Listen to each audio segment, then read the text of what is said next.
The 7 Principles of Hermeticism were compiled and published in the 1908 book, the 𝐩𝐫𝐢𝐬𝐬, written by a mysterious group calling themselves the Three Initiates.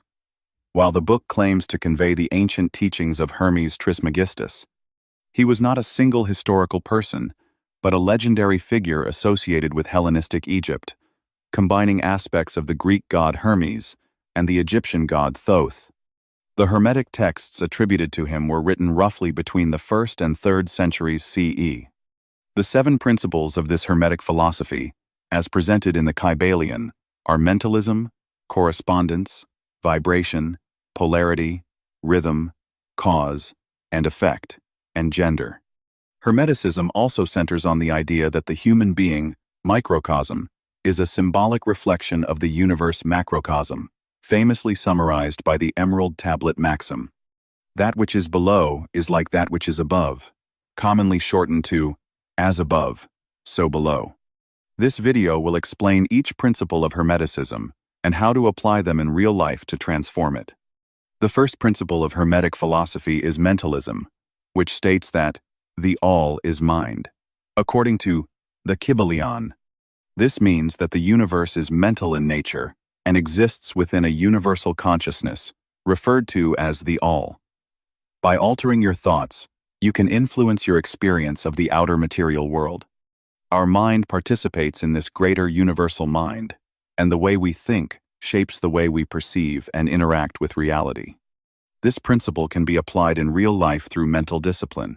You have to consciously replace negative thoughts by becoming aware of them, and then replacing them with more constructive thoughts. Once you understand that everything is mind, you start to see the patterns it leaves behind through the principle of correspondence. This is where we get the famous idea of as above, so below, which basically means the universe is a giant mirror. The same laws that govern the stars also govern the cells in your body. In your daily life, you can use this as a diagnostic tool.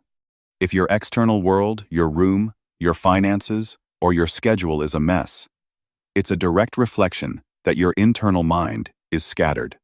To fix it, you can actually work backward.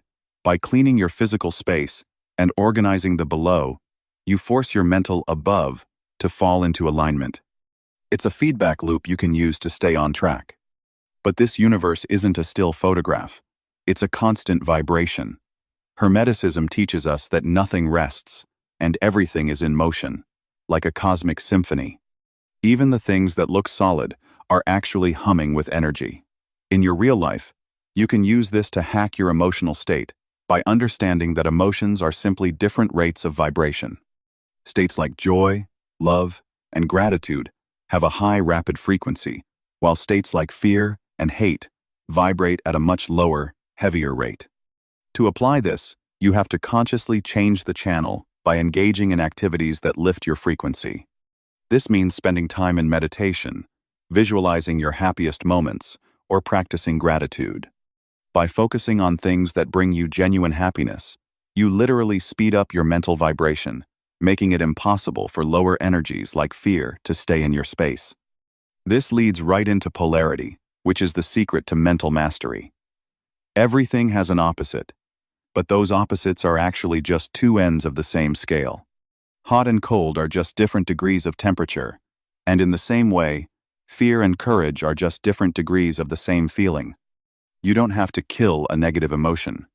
You just have to slide the mental slider toward the other end of the scale.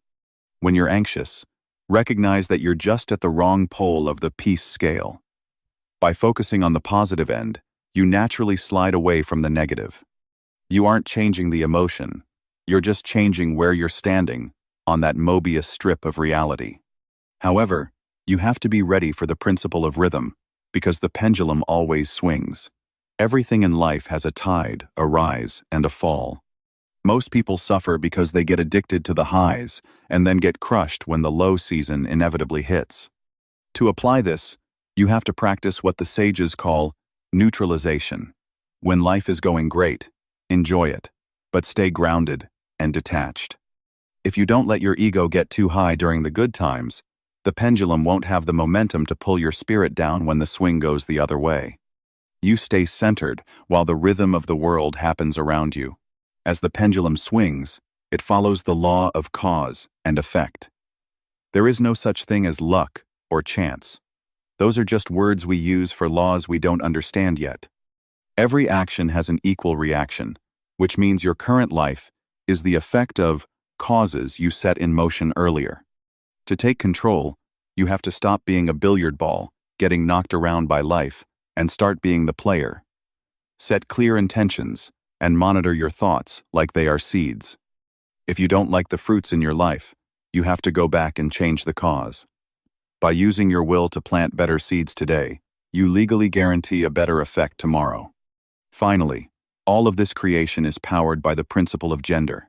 This isn't about biological, it's about the masculine and feminine energies that live inside everything. The masculine is your will, the logic, the drive, and the strength to get things done. The feminine is your intuition, the creativity, and the womb, where ideas actually grow. In your life, you need to balance these two fires. If you're all masculine, you'll burn out with no soul. If you're all feminine, you'll have great dreams, but no execution. When you blend your drive with your intuition, you unlock your full potential and become the victorious master of your own destiny.